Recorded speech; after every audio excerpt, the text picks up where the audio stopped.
మిత్రులారా అందరికీ నమస్కారం. ఏలూరు శ్రీనివాసరావు గారు ప్రముఖ కాంగ్రెస్ నాయకులు, అనేక సంవత్సరాలు రాజకీయాల్లో క్రియాశీలమైన పాత్ర పోషించారు. మొదటి ఖమ్మం కార్పొరేషన్ ఎన్నికల్లో 5వ డివిజన్ కార్పొరేటర్గా, ఒక ప్రజాప్రతినిధిగా, మాస్ లీడర్గా పనిచేశారు.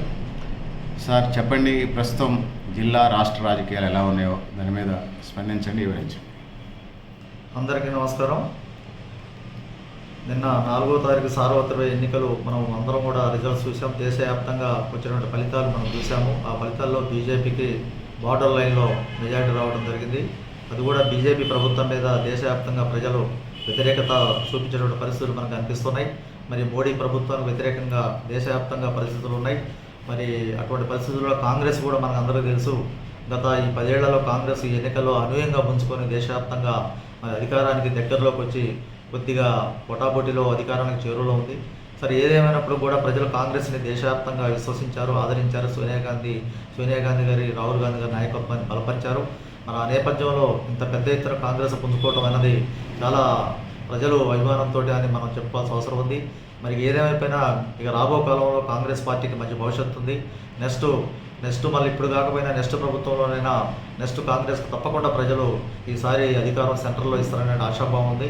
ఎందుకంటే మోదీ అతి కష్టం మీద ఈ ఎన్నికల్లో ఎన్నో జిమ్మిక్కులు చేసి బార్డర్ లైన్లోకి వచ్చేసి మళ్ళీ అధికారాన్ని చేజిక్కించుకోవడానికి మిత్రపక్షాల సహకారంతో ఆయన ముందుకెళ్ళేటువంటి పరిస్థితి కనపడుతుంది.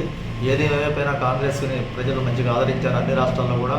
ముఖ్యంగా మన ఆంధ్రప్రదేశ్ మన తెలంగాణకు వస్తే, తెలంగాణ రాష్ట్రంలో కూడా మీ అందరికీ తెలుసు, నిన్న అసెంబ్లీ మనకి 6 months బ్యాక్ అసెంబ్లీ ఎన్నికలు జరిగినాయి.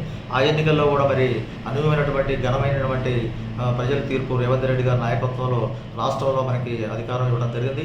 ఆ అధికారంలో భాగంగా ఈ 6 నెలల్లో కూడా మరి అనుకున్నట్టు కాంగ్రెస్ ప్రభుత్వం ఇచ్చిన హామీలు అన్నింటినీ గ్రాడ్యువల్గా అమలు చేస్తూ చక్కగా మరి ప్రభుత్వం ఎక్కడ కూడా ఇబ్బంది లేకుండా, ప్రజలకు ఎటువంటి ఇబ్బంది లేకుండా అందరికీ ఆమోదయోగ్యంగా రేవంత్ రెడ్డి గారి 6 నెలల ప్రభుత్వాన్ని ముందుకు తీసుకెళ్లారు.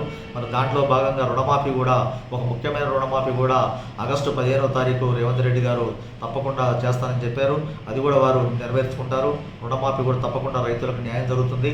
అట్లాగే రైతు బంధు కూడా అందరికీ కూడా అనుకున్న విధంగా రైతు బంధు కూడా ఇస్తారు. మరి రేవంత్ రెడ్డి గారి నాయకత్వంలో మరి ఇట్లా బస్ ఛార్జీలు కూడా ఫ్రీగా, అట్లా మహిళలు కూడా హ్యాపీగా ఉన్నారు. మహిళలకు సంబంధించిన గ్యాస్ కానీ లేకపోతే ఇంకా పెన్షన్స్ కానీ అన్నీ కూడా సకాలంలో ఉద్యోగస్తులకు, ముఖ్యంగా ఇదివరకు జీతాలు బాగా గత ప్రభుత్వంలో బాగా లేట్ అయింది. ఇవాళ ఉద్యోగస్తులకి ఎన్ని ఇబ్బందులు ఉన్న రేవంత్ రెడ్డి గారి ప్రభుత్వంలో మరి 1వ తారీఖు, 31వ తారీఖు, 2వ తారీఖు జీతాలు తీసుకునే పరిస్థితి ఈ రాష్ట్రంలో ఉంది.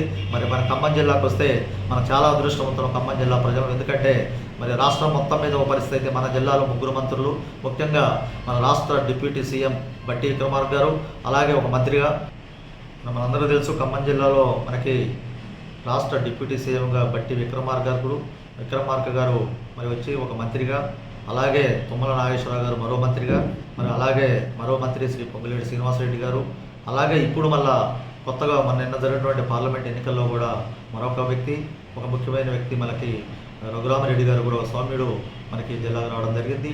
ఇట్లా 4 ప్రధానమైనటువంటి రాజకీయ అనుభవం కలిగినటువంటి 3 మంత్రులు, మరి కొత్తగా వచ్చినటువంటి రఘురామరెడ్డి గారు, వీరందరూ కూడా ఈ జిల్లాకి మరి అందరూ కూడా ఈ 4 నాయకత్వంలో ఈ జిల్లాలో ప్రజలకు ఎటువంటి ఇబ్బంది లేకుండా అందరికీ న్యాయం జరిగిందని ఆశిద్దాం. మన అందరికీ తెలుసు, తుమ్మల నాగేశ్వరరావు గారు మంత్రి గారు మన ప్రజలను అభివృద్ధి ఎలా చేస్తారు, అలాగే శ్రీనివాసరెడ్డి గారు కూడా తెలుసు, బట్టి గారు తెలుసు, అందరూ తెలుసు. కాబట్టి మరి వారందరి సారథ్యంలో మన ఖమ్మం జిల్లాకి మంచి అభివృద్ధి, మన ఖమ్మం జిల్లా బాగా అభివృద్ధి కావడానికి అవకాశం కలిగింది. 3 మంత్రులు వచ్చారు. వారి సహకారాలు ప్రజలకు తప్పకుండా ఉంటాయి. ప్రజలు కూడా మనం సహకరించి మంచిగా ఈ జిల్లాని అభివృద్ధి చేసుకొని ప్రతి ఎన్నికల్లో కూడా ఈ జిల్లాని కాంగ్రెస్ పంచుకోవడంగా మార్చి ప్రతి ఎన్నికల్లో కూడా కాంగ్రెస్కు అనువైనటువంటి మెజార్టీ ఇవ్వాల్సిన అవసరం ఉందని చెప్పేసి నేను భావిస్తున్నా. ఇప్పుడు మనందరికీ తెలుసు, ఇక్కడ కూడా బీజేపీకి ఇక్కడ నిన్న జరిగిన ఎన్నికల్లో తెలంగాణ రాష్ట్రంలో కాంగ్రెస్కి 8, బీజేపీకి 8, ఎంఐఎంకి 1 సీట్ రావడం జరిగింది. సరే, ఏదేమైపోయినా ఇక్కడ ముఖ్యంగా ఇక్కడ జరిగింది ఏంటంటే మనకు అర్థమవుతుంది, కాంగ్రెస్కి బీజేపీకి అసలు బేసిక్లో జనంలో లేని బీజేపీకి 8 సీట్లు రావడం అనేది ఎందుకు వచ్చిందనేది మనం ఒకసారి ఆలోచించుకోవాల్సిన అవసరం ఉంది. దాంట్లో ఒకటి మనకి క్లారిటీగా కనపడుతుంది.